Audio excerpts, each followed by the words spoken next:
Parliamo della visita del Santo Padre a Nord-Est il 7 e l'8 maggio, questo grande evento che è un dono per tutta la comunità. E allora chiediamo subito al governatore del Veneto, Luca Zaia, che significato ha appunto questa visita. Beh, direi di vero è proprio dono e soprattutto l'onore di ricevere il Santo Padre qui in Veneto.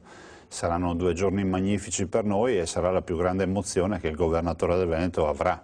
E stiamo attendendo questa visita veramente con gioia e la stiamo preparando assieme a Sua Eminenza il Patriarca Angelo Scola, il quale è poi il dominus di tutta questa organizzazione.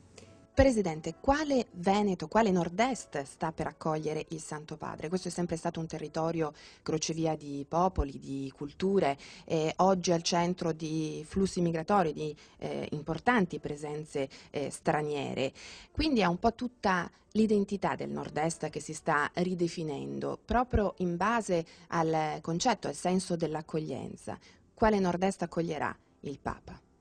Beh, sarà il nord-est dalle profonde e radicate radici cristiane, il nord-est del cattolicesimo che conosce e fa vedere i suoi valori in tutto quello che è la vita della comunità, la compassione, la solidarietà. Una persona ogni 5 in Veneto fa volontariato, ma anche la volontà di pensare a un'integrazione vera. Non è il nord-est del no all'immigrazione, il nord-est che dice sì a un'immigrazione che si sa integrare, un'immigrazione che viene rispettata, ma che rispetti soprattutto la dignità umana di questi immigrati. E noi non pensiamo che significhi rispettare la dignità umana facendo abitare magari gli immigrati nei casolari abbandonati. E questo l'abbiamo sempre detto, l'abbiamo detto alle imprese quando li assumevano e lo diciamo ai cittadini quando magari ci pongono il problema dell'immigrazione. Quindi il Papa troverà un nord-est assolutamente cosmopolita, un nord-est disposto all'accoglienza, quell'accoglienza che sia pura, pulita e che soprattutto sia rispettosa delle nostre radici cristiane.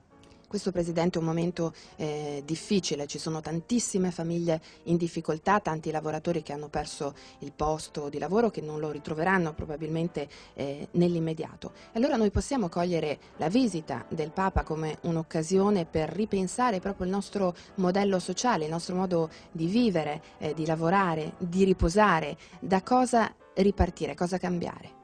Ma partirei dalle frasi del Papa alla sua proclamazione: sono un umile servitore nella vigna del Signore. E direi che da queste frasi dobbiamo partire pensando che tutti noi dobbiamo essere umili servitori in questo momento di difficoltà nel quale magari molte persone hanno perso il posto di lavoro. Dall'inizio della crisi 130.000 persone non hanno più un lavoro, in questo momento 130.000 persone cercano un lavoro, molte delle quali sono giovani, magari che hanno studiato, che hanno un bel profilo di studi ma che non riescono a trovare un'occupazione compatibile. Peggio ancora cittadini che hanno dai 45-55 anni, che hanno perso il lavoro e non riescono a reintegrarsi nel mercato del lavoro.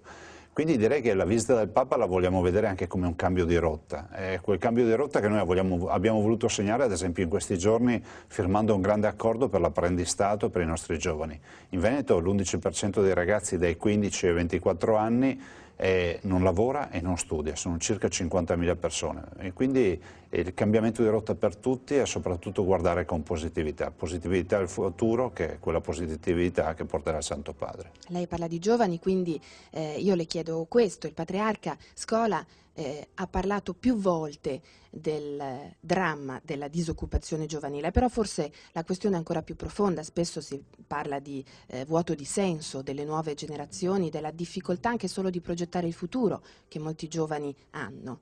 Lei, che è un giovane amministratore, come legge questa realtà così complessa, sulla quale anche il Papa tante volte è intervenuto parlando di educazione? Ma direi che i giovani sono il nostro futuro, quindi volenti o nolenti noi comunque dobbiamo avere come riferimento i giovani.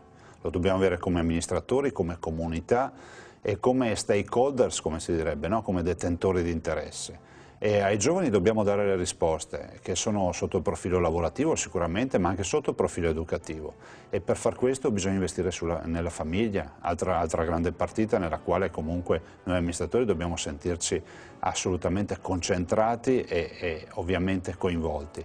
È una partita non facile perché è un mondo che non rispetta i giovani, è un mondo che comunque chiede a volte prestazioni che i giovani non possono dare per ovvi motivi. E direi che i giovani devono essere rispettati ed ascoltati, questa è la vera partita. Vorrei infine chiederle quale benvenuto rivolge al Santo Padre, non solo in qualità appunto di governatore del Veneto, ma proprio in qualità di persona. Lei, Luca Zaia, non so se credente, praticante.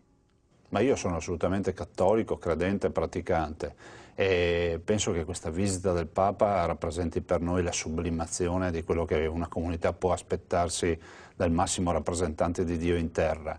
E lo aspettiamo a braccia aperte, saranno 2 giorni magnifici per il Veneto, ma io spero che la sua visita possa veramente cambiare la storia di questa regione.